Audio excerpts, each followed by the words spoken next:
everyone.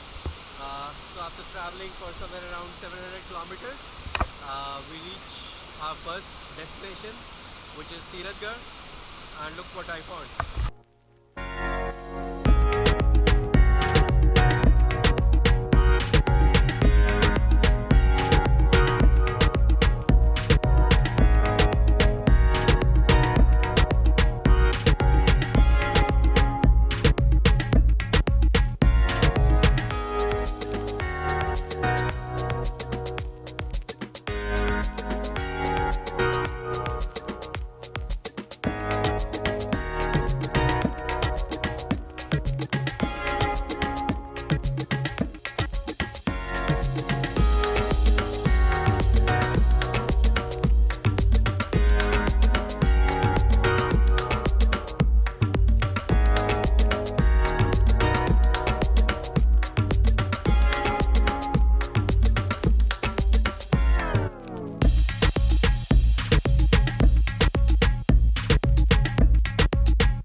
दादी परदादी हाँ।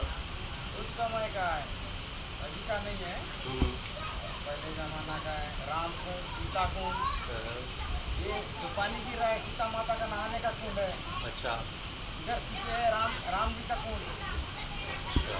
और जो सामने है मछली का कुंड है, मछली कुंड। इसमें बड़ा बड़ा मछली निकलते थे हम लोग दादी लोग के समय। अच्छा।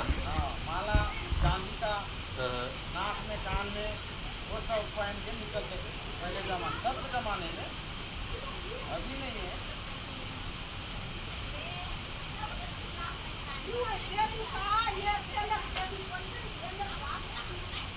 जय भोले शंकर महादेव की जय। भगवान